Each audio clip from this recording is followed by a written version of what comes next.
या टॉपिक मधला next section start करूया. तो आहे प्लेन. काय सांगितलेलं आहे बघा.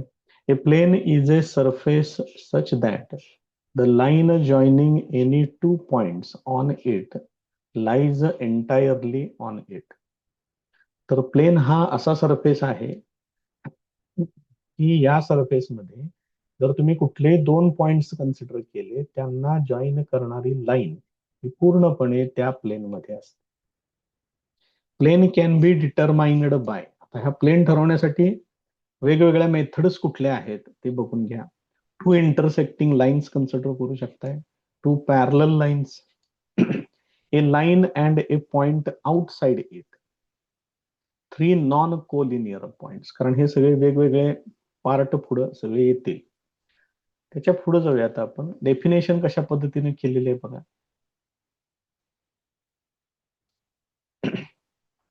A line perpendicular to a plane is called a normal to the plane. प्लेनला परपेंडिक्युलर असणारी लाईन त्याला आपण नॉर्मल असं कन्सिडर करणार आहे. मग ती आपण लाईन इथं दाखवलेली आहे बघा डायग्राम मध्ये. ही नॉर्मल आहे. थोडं वेगळ्या कलर मध्ये घेतो म्हणजे मग तुम्हाला ते जरा व्यवस्थितपणे दिसेल. ही नॉर्मल आहे इथली. मग ही लाईन या प्लेनला परपेंडिक्युलर आहे. इथं दाखवले परपेंडिक्युलर. याला नॉर्मल म्हणायचं. आणि हे नॉर्मल कन्सेप्ट जी आहे ती या प्लेनच्या सेक्शन मधली सगळ्यात महत्वाची कन्सेप्ट आहे. मग अशा तुम्ही किती नॉर्मल्स काढू शकताय? पाहिजे तेवढ्या काढू शकताय. ही घ्या, हे अजून एक नॉर्मल काढली. इकडं पण तुम्ही नॉर्मल काढू शकताय. पाहिजे तेवढ्या नॉर्मल्स तुम्ही काढू शकताय. मग ह्या सगळ्या नॉर्मल्स परस्परांना पॅरलल असतील आणि पॅरलल लाईनचे डिरेक्शन रेशो जर सेम असतात, प्रपोर्शनल असतात. ए प्लेन हॅज, पुढे काय सांगितलंय, a plane has several normals. They all have the proportional direction ratios. We require only direction ratios of normal. Therefore, we refer normal as the normal to a plane. यात काही विशेष नाहीये. Direction ratios of normal to the XY plane are 0, 0, 1.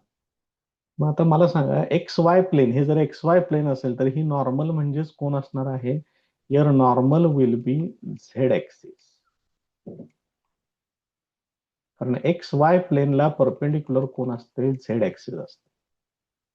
त्यामुळे यांचे direction cosines पहिल्यांदा काय येतील? 0, 0, 1 येणार. त्याच्यावरून डिरेक्शन रेशो सुद्धा 0, 0, 1 येतात. तेच दिले इथं त्यांनी. Direction ratios of normal to the plane, normal to the X Y plane are 0, 0, 1. हे डिरेक्शन रेशोज, डिरेक्शन कोसाइन्स. त्याच्या पुढे जाऊया आता आपण. Equation of a plane. Equation of the plane passing through the point A of A bar. म्हणजे हे काय बघा, equation of a plane passing through a point and perpendicular to a vector. म्हणजे त्याच्यावरचा तुम्हाला एक पॉइंट माहिती आहे आणि परपेंडिक्युलर टू द वेक्टर म्हणजे हीच त्याची नॉर्मल झाली. तर त्याचं इक्वेशन असं येते, R bar dot N bar equal to A bar dot N bar. हे लक्षात ठेव.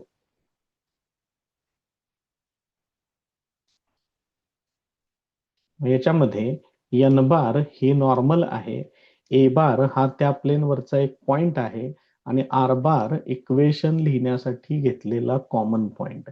डायग्राम मध्ये इथं दाखवलेला आहे बघा. इथं पॉइंट ए बार आहे, ए ऑफ ए बार. हा point P of R bar आणि व्हेक्टर त्यांनी कन्सिडर केलेला आहे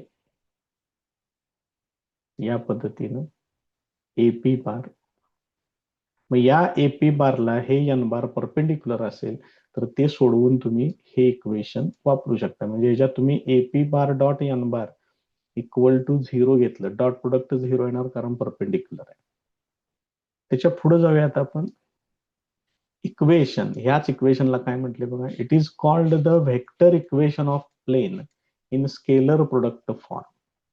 आता हे जर ए बार डॉट एन बार तुम्ही सोडवलं आणि ती एक व्हॅल्यू काहीतरी मिळाली तुम्हाला small D, then equation r bar dot n bar equal to a bar dot n bar takes the form. ते काय करायचं, ही व्हॅल्यू जी येते ही व्हॅल्यू फक्त इथं वापरायची उजव्या बाजूला, हे इक्वेशन मिळते.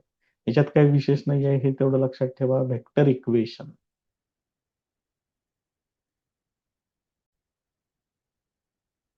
नेक्स्ट थेरम बघा, कार्टेशियन फॉर्म मधले इक्वेशन पाहिजे आता. Next theorem, equation of the plane passing through the point. Point सांगितलेला आहे. And direction ratios of whose normal are. नॉर्मलचे डिरेक्शन रेशोज आहेत एबीसी. पॉइंट आहे x1 y1 z1. तर त्याचं कार्टेशियन इक्वेशन असं आहे, लक्षात ठेवा. A into bracket x minus x1 plus B into bracket y minus y1 plus C into bracket z minus z1 is equal to 0. हेच प्लेनचं equation या फॉर्मॅटमध्ये पण येऊ शकतं. ax plus by plus cz, ax plus by plus cz plus d equal to 0. याच्यामध्ये लक्षात ठेवा, या प्लेनला जी नॉर्मल असते त्याचे direction ratios A B C ते इथं आहेत. त्यामुळं ह्या इक्वेशन कडे काळजीपूर्वक लक्ष द्या. कोण कुठं प्रेझेंट असते हे जरा बघत जावा. मी तुम्हाला आधीच्या सेक्शन मध्ये पण सांगितले. हेच ह्याच्यामध्ये समजणं खूप गरजेचं आहे. याच्यामधला कुठलाही थेरम प्रूव्ह साठी येत नाही. तुम्हाला ते थेरम प्रूव्ह करायला सांगत नाहीत. त्यामुळे ह्या कंडिशन्स तेवढ्या व्यवस्थित लक्षात ठेवा, फॉर्म्युले व्यवस्थित लक्षात ठेवा. नेक्स्ट पॉइंट बघा, vector equation of the plane passing through the point. आता याच्यावरचा एक पॉइंट दिलेला आहे. And parallel to B bar and C bar. आणि त्या प्लेनला पॅरलल असणारे दोन वेक्टर्स तुम्हाला दिलेले आहेत. आता बघा, सोपी कंडिशन आहे एकदम. हे बघा, इथे एक वेक्टर आहे, इथं दुसरा वेक्टर आहे. मग हे या प्लेनला पॅरलल असणारे हे दोन वेक्टर्स आहेत. तुम्हाला हे माहिती आहे की बी बार क्रॉस सी बार जर मी काढला तर तो वेक्टर या दोन्ही प्लेन्सना परपेंडिक्युलर येणार. म्हणजेच हा इथला नॉर्मल तयार होईल. बघा, लक्षात येते का? मग आर बार डॉट एन बार या पद्धतीनंच परत तुम्हाला घ्यावं लागेल. इथं बघा बरं, डॉट प्रोडक्टच दिलाय का त्यांच्यातलाच. Vector equation of the plane passing through the point. त्या प्लेनवरचा एक पॉइंट तुम्हाला माहिती आहे, A of A bar. And parallel to the non zero and non parallel vectors B bar and C bar is. हे दोघं नॉन पॅरलल आहेत. म्हणजे बी बार सी बार पॅरलल नाहीत एकमेकांना, पण बी बार आणि सी बार हे दोघं मिळून या प्लेनला पॅरलल आहेत. अशा परिस्थितीमध्ये इक्वेशन असेल R bar minus A bar dot B bar cross C bar. इथं लक्षात ठेवा, बी बार क्रॉस सी बार ही या प्लेनची नॉर्मल तयार होते. त्यामुळे हे बेसिक व्यवस्थित लक्षात ठेवा. आणि इक्वेशन असे येते, R bar minus A bar dot B bar cross C bar this is equal to 0. त्याच्या पुढे बघा आणखीन काय त्याने सांगितलेलं आहे. रिमार्क एक दिलेला आहे याच्यावरती, as A P bar B bar and C bar. हे बघा बरं, तिघं पण एकाच प्लेनला पॅरलल आहेत. Are parallel to the same plane, they are coplanar vectors. त्यामुळे हे तिघं पण को प्लेनर्स होतील. मग जर को प्लेनर वेक्टर असतील तर को प्लेनरची कंडिशन काय आहे, linear combination. AP bar can be written as linear combination of B bar and C bar. मग ते असं मांडले बघ, AP bar equal to lambda B बार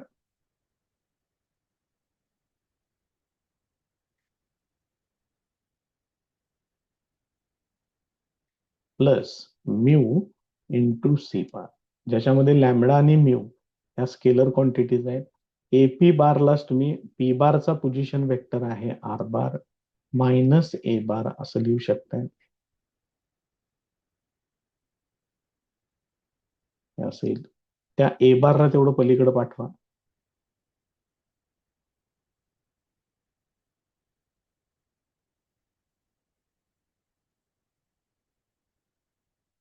हे असं इक्वेशन आहे. This is vector equation of plane in parametric form. ह्याच्यामध्ये lambda आणि म्यू हे पॅरामीटर्स आहेत. त्यामुळे याला काय म्हणतात, तर पॅरामेट्रिक फॉर्म असं म्हणतात. त्यामुळे हे आणखीन एक इक्वेशन तयार झालं बघायच्या. नेक्स्ट थेरम बघा. Vector equation of a plane passing through 3 non-collinear points. The vector equation of the plane passing through the non-collinear points A of A bar, B of B bar and C of C bar is equation आहे. R bar minus A bar dot B bar minus A bar cross C bar minus A bar म्हणजेच हा scalar triple product आहे आणि हे equal to 0 आहेत. आता याच्यामध्ये बघा हे जे 3 पॉइंट्स आहेत, हे 3 पॉइंट डायग्राम मध्ये इथं दाखवलेले आहेत बघा. A बार इथं आहे, B बार इथं आहे आणि C बार इथं आहे. तर काय करायचं, AB बार हा एक वेक्टर, त्यानंतर AC बार हा दुसरा वेक्टर आणि एक कॉमन पॉइंट इथं कन्सिडर केलेला आहे P हा AP बार. असे 3 वेक्टर तयार करायचे. मग याच्यामध्ये जर तुम्ही AB बार क्रॉस AC बार हा जर वेक्टर घ्यायचा म्हटला तर तो वेक्टर AB बार आणि AC बार यांना परपेंडिक्युलर येणार या पद्धतीनं. बघा लक्षात येते का. आणि ह्या AB बार क्रॉस हा AB बार क्रॉस AC बार या प्लेनला परपेंडिक्युलर आहे आणि याच प्लेन मध्ये AP बार आहे. त्यामुळे AP बार आणि AB बार क्रॉस AC बार यांचा डॉट प्रोडक्ट घ्यायचा आहे. बघा इथे घेतलाय हा AP बार, हे AB बार क्रॉस AC बार. म्हणजेच हा स्केलर ट्रिपल प्रोडक्टच झाला.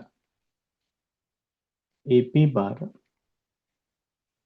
AB बार आणि AC बार हे एका बॉक्स मध्ये टाका इक्वल टू 0. हे 3 वेक्टर्स कोप्लेनर आहेत. हे बघा इथे लिहिलेलं आहे. ज्यावेळेला 3 वेक्टर्स कोप्लेनर असतात त्यावेळेला त्यांचा स्केलर ट्रिपल प्रोडक्ट 0 येतो आणि कोप्लेनर साठी आपण ही कंडिशन वापरायची आहे. 3 वेक्टर्स कोप्लेनर आहेत हे सिद्ध करा म्हटलं की हे लक्षात ठेवा. याच्या आधी आपण एक कंडिशन बघितले वेक्टर्स प्रकरणामध्ये, तिथं आपण स्केलर ट्रिपल प्रोडक्ट सांगितलेलं होतं आणि ही कंडिशन आपण व्हॉल्यूम ऑफ पॅरलल पाईप किंवा कोप्लेनरिटीच्या कंडिशन मध्ये पण तिथं पण आपण घेतलेलं आहे. तीच कंडिशन याच्यामध्ये वापरायची आणि हे सोडवत तुम्ही गेलात की हे इक्वेशन येतं. त्यामुळे हे लक्षात ठेवा, महत्वाचं आहे. आता स्केलर ट्रिपल प्रोडक्ट मध्ये आपण काय करतो, A bar dot B bar cross C bar घेतलं की ए बारचे कोइफिशियंट पहिल्या रो मध्ये येतात, बी बारचे कोइफिशियंट दुसऱ्या रो मध्ये आणि सी बारचे कोइफिशियंट तिसऱ्या रो मध्ये असा डिटर्मिनंट तयार करावा लागतो. मग हे काय, आर बार मायनस ए बार आहे बघा, x minus x1 y minus y1 Z minus z1. Point A आणि आर असं वापर केलं. B bar minus A bar म्हणजे x2 minus x1 y2 minus y1 z2 minus z1. C हा तिसरा point आहे, C bar minus A bar म्हणजे x3 minus x1 y3 minus y1 z3 minus z1 आणि हे डिटर्मिनंट मध्ये लिहून equal to 0. त्यामुळे याच्यावरूनच हे इक्वेशन तयार केलेलं आहे. त्यामुळे हे लक्षात घ्या, कंडिशन लक्षात ठेवा, हे कशाचं इक्वेशन आहे. ज्या वेळेला त्या प्लेन मधले 3 नॉन कोलिनियर पॉइंट्स तुम्हाला माहिती असतील, तुम्ही डायरेक्ट अशा प्रकारे फॉर्म्युला वापरून इक्वेशन ऑफ प्लेन लिहू शकताय.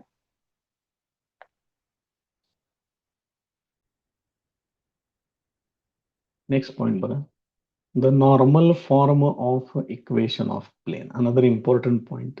त्याचाही एक थेरम त्यांनी दिलेला आहे.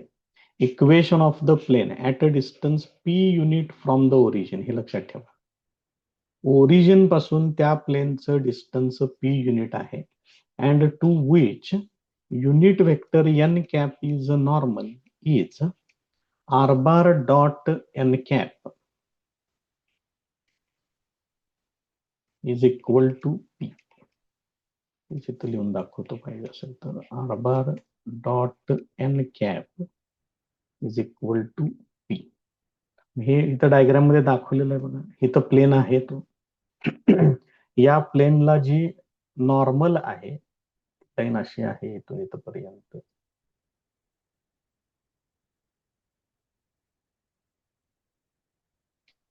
या पद्धतीनं आहे. मग या नॉर्मल वरचा तुम्हाला युनिट वेक्टर माहिती आहे. शिवाय इथून इथपर्यंत डिस्टन्स म्हणजे जे डायग्राम मध्ये ओ एन दिसते, O N it is equal to P. म्हणजे हे परपेंडिक्युलर डिस्टन्स सुद्धा त्यांनी तुम्हाला दिलेलं आहे. मग इक्वेशन लिहिण्यासाठी म्हणून इथं एक पॉइंट पी कन्सिडर केलेला आहे. ओरिजिन पासून त्याचा पोझिशन वेक्टर दाखवलेला आहे इथपर्यंत. तो आहे आर बार. मग अशा पद्धतीनं याचं इक्वेशन काय घेतलंय, R bar dot N cap equal to P. हे त्याचं इक्वेशन आहे. यातलं महत्वाचं काय काय आहे ते लक्षात ठेवा. नॉर्मलच्या अलॉंग असलेला युनिट वेक्टर, त्यानंतर ओरिजिन पासून त्या प्लेनचं परपेंडिक्युलर डिस्टन्स, हे सगळं दिलेलं असताना तुम्ही या पद्धतीने इक्वेशन लिहू शकता. आता त्या नॉर्मलचे जर डिरेक्शन कोसाइन्स तुम्हाला माहिती झाले, तर डिरेक्शन कोसाइन्स माहित असतील तर तुम्ही त्याच्यावरून युनिट वेक्टर लिहू शकताय. जर एखाद्या लाईनचे direction cosines L M N असतील तर तो unit vector L I bar plus M J bar plus N के बार असं लिहितात. आता या ठिकाणी हा नॉर्मल युनिट वेक्टर आहे म्हणून त्याला एन कॅप असं लिहितोय. त्याच्या पुढचे काही फॉर्म्युले बघा. If capital N is the foot of perpendicular drawn from origin to the plane and O N equal to P. N हा फूट ऑफ परपेंडिक्युलर आहे, म्हणजे जो परपेंडिक्युलर काढलाय त्याचं शेवटचं टोक त्या प्लेन मध्ये असणार आहे. Then coordinates of N are. तर त्या एन चे कोऑर्डिनेट्स, हा फॉर्म्युला आहे P L P M P N. त्याच्या पुढे equation of the plane is, हे पण लक्षात ठेवा. याच प्लेनचं इक्वेशन तुम्ही असं लिहू शकता, L X plus M Y plus N Z is equal to P. आणि यालाच काय म्हणतात, नॉर्मल फॉर्म ऑफ कार्टेशियन किंवा Cartesian equation of the plane in normal form असं तुम्ही म्हणू शकताय. त्याच्या पुढे अजून एक पॉइंट त्यांनी सांगितलेला आहे. There are two planes at a distance P units from origin and having N cap as a unit vector along the normal. दोन प्लेन्स असणार आहेत असे, एवढ्याच डिस्टन्स. जसं इकडे दाखवले तसं यालाच परपेंडिक्युलर असणार ह्याच्या अपोजिट डिरेक्शन मध्ये पण तुम्ही अजून एक प्लेन काढू शकताय. त्यामुळं हे जे इक्वेशन आहे, हेच इक्वेशन त्यांनी प्लस मायनस असं पण दिलेलं आहे. R bar dot N cap is equal to plus minus P. या पद्धतीनं त्यांनी इक्वेशन दिलेलं आहे. नेक्स्ट पॉइंट आहे equation of plane passing through the intersection of two planes. सगळ्यात पहिल्यांदा तुम्हाला हे थोडंसं आठवतंय का बघा. जर एका लाईनचं इक्वेशन u इक्वल टू 0 आहे आणि दुसऱ्या लाईनचं इक्वेशन v इक्वल टू 0 आहे, तर या दोन लाईनच्या पॉइंट ऑफ इंटरसेक्शन मधून पास होणाऱ्या तिसऱ्या लाईनचं इक्वेशन आपण असं लिहिलेलं आहे, u plus K V equal to 0. त्यालाच फॅमिली ऑफ लाईन्स असं सुद्धा त्या ठिकाणी नाव दिलेलं होतं. हे इयत्ता 11वी मध्ये लाईन्स टॉपिक मध्ये आहे. सेम तसाच हा पार्ट आहे. हे बघा, इथं एक प्लेन त्यांनी दाखवलेलं आहे. हे पहिलं प्लेन आहे असं.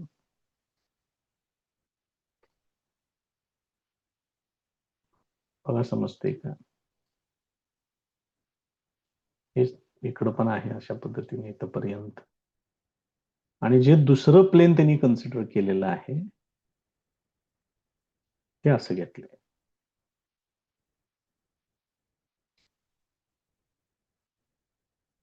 आणि ही दोन प्लेन्स जिथं इंटरसेक्ट होतात ती लाईन हित आहे. आणि या दोघांच्या पॉइंट ऑफ इंटरसेक्शन मधून पास होणारं जे तिसरं प्लेन आहे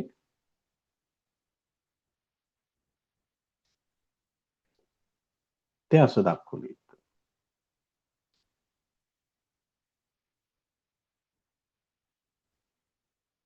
बघा समजतंय का? तर याचं इक्वेशन, हे जे तिसरं प्लेन मी आता दाखवलेलं आहे, हे याचं इक्वेशन तुम्ही याच फॉर्मॅटमध्ये लिहू शकताय. बघा जरा असंच तयार करूया त्याला आणि मग आपण त्यांनी दिलेले इक्वेशन बघून घ्या. पहिल्या प्लेनचं इक्वेशन आहे R bar dot N bar equal to D1 आहे, त्याला मी अलीकडे घेतोय, minus D1 this is equal to 0. दुसऱ्या प्लेनचं equation R bar dot N2 bar minus D2 this is equal to 0. आता या दोघांच्या मध्ये हे इक्वेशन मला अशा पद्धतीने वापरायचं आहे. यांनी जो कॉन्स्टंट घेतलेला आहे, यांनी फक्त कॉन्स्टंट घेतलाय लॅमडा. आपण पण त्या पद्धतीने लॅमडा एक कॉन्स्टंट घेऊया. R bar dot N1 bar minus D1 plus lambda into R bar dot N2 bar minus D2 this is equal to 0.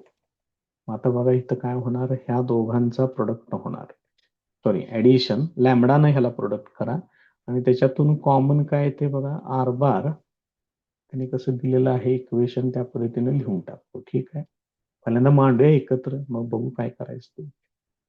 R bar dot N1 bar plus lambda into R bar dot N2 bar minus D1 minus lambda into D2 this is equal to 0. या दोघांच्यातून R bar common घेते, R bar dot N1 bar plus lambda N2 bar minus, याच्यातून minus common घेतोय, D1 plus lambda D2 this is equal to 0. हे फक्त minus आहे, ते फक्त पलीकडे पाठवून द्या.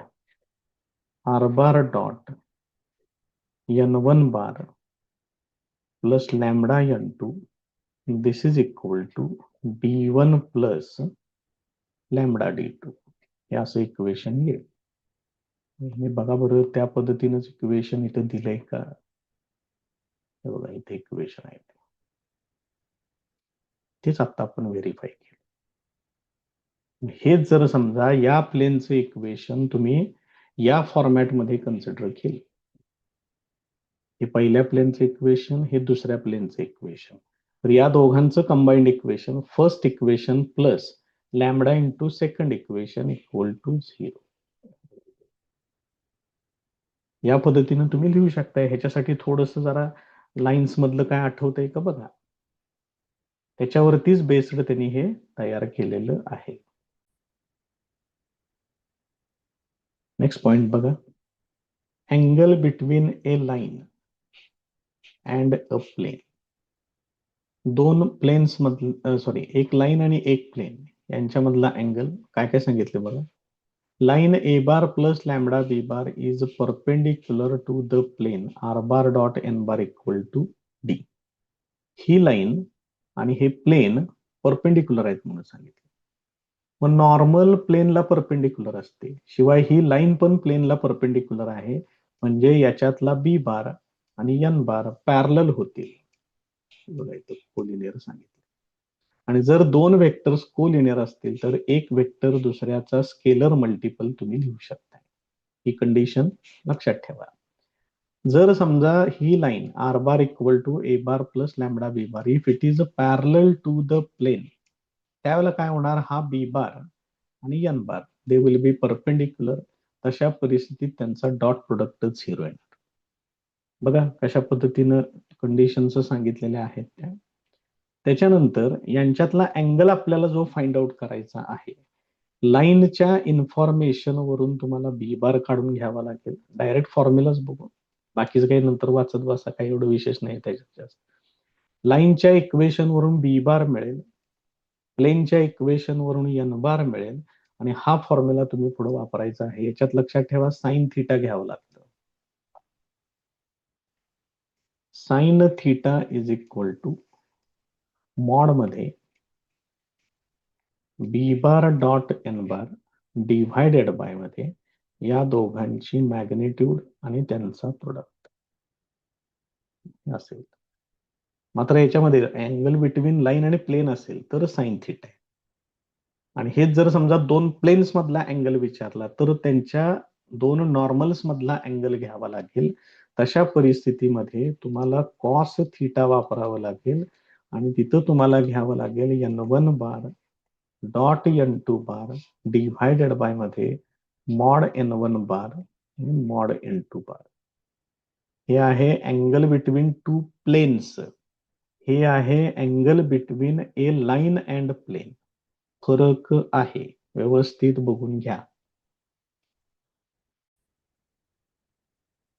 नेक्स्ट पॉइंट बघा, कोप्लेनॅरिटी ऑफ टू लाईन्स. दोन लाईन्स जर कोप्लेनर असतील, बघा ती पहिली लाईन, ही दुसरी line, if and only if ही त्याची condition. A2 bar minus A1 बार ते हित आहेत, त्याचे त्या प्लेन मधले सॉरी लाईन वरचे पॉइंट्स आहेत ते, त्यांची वजाबाकी डॉट, त्यांना पॅरलल असणाऱ्या दोन वेक्टर्सचा क्रॉस प्रोडक्ट, आणि A2 bar minus A1 bar dot B1 bar cross B2 bar equal to 0 हे असेल. आता या दोन लाईन्सचं जे प्लेनचं इक्वेशन जे असेल ते पण हेच येणार. त्यावेळेला तुम्हाला काय करावं लागेल तेवढं फक्त बघा, किरकोळ चेंज आहे. हा जो A2 बार आहे त्याच्याऐवजी फक्त R बार घ्यायचा,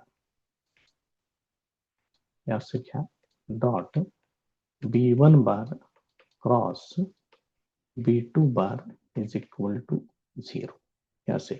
कारण ही B1 बार क्रॉस B2 बार ही त्या प्लेनची नॉर्मल असणार आहे. मग काय तुम्हाला एक पॉइंट मिळाला, नॉर्मल मिळालं, लिहू शकता इक्वेशन. त्याच्यानंतर जर हीच इक्वेशन्स जर तुम्ही कार्टेशियन फॉर्म मध्ये जर कन्सिडर केली या पद्धतीने, आणि ह्या दोन लाईन्स जर कोप्लेनर असतील तर ही कंडिशन अशी, बघा कशा पद्धतीने आहे ते. A2 बार मायनस A1 बार म्हणजेच x2 minus x1 y2 minus y1 z2 minus z1. पहिल्या B1 चे position direction ratio A1 B1 C1, B2 बारचे direction ratio A2 B2 C2 equal to 0. Equation पाहिजे असेल तर x2 y2 z2 च्या ठिकाणी x y z equation मिळते. त्यामुळे कंडिशन्स फॉर्म्युले व्यवस्थित लक्षात ठेवा. Next point, distance of a point from a plane. Plane पासून एखाद्या पॉइंटचं distance. To find the distance of the point A of A bar from the प्लेनचं इक्वेशन असं दिले. त्याने आता याच्यामध्ये काय काय दिले बघा. Distance of origin from the plane, या प्लेन पासून ओरिजिनचं डिस्टन्स एवढं असतं, ते आपलं झालेलं आहे पहिल्यांदा. Now equation of the plane passing through A of A bar and parallel to the plane, या प्लेनला पॅरलल आणि ए ऑफ ए बार मधून पास होणाऱ्या प्लेनचं इक्वेशन हे असेल. Now the distance of the origin from the plane, या प्लेनचं ओरिजिन पासून डिस्टन्स एवढे, हेच आहे, दुसरं काय केले त्याच्यात. हे बघा इथं पी होतं तेच इथं घेतलंय, मग हेच होतं ना डिस्टन्स पी, मग याचं डिस्टन्स एवढंच येणार. त्या फॉर्मॅटमध्ये इक्वेशन तयार करून दिले. आता ही दोन्ही डिस्टन्सेस झाली फ्रॉम ओरिजिन. जर समजा डिस्टन्स ऑफ द पॉइंट तुम्हाला एखाद्या पॉइंट पासून ओरिजिन पेक्षा वेगळ्या पॉइंट पासून डिस्टन्स जर काढायचं असेल, बघा इथे दिले, distance of point A of A bar from the plane, हे प्लेनचे equation, it is given by, इथं फॉर्म्युला बघा कसं आहे, मॉड मध्ये पी मायनस परत मॉड मध्ये A bar dot N cap. Formula तेवढा लक्षात ठेवा. For finding distance of a point from a plane, the equation of the plane must be in the normal form. हे महत्वाचं. तुम्हाला जर प्लेन पासून एखाद्या पॉइंटचं डिस्टन्स काढायचं असेल तर तिथं आठवणीनं प्लेनचं इक्वेशन हे नॉर्मल फॉर्म मध्येच पाहिजे.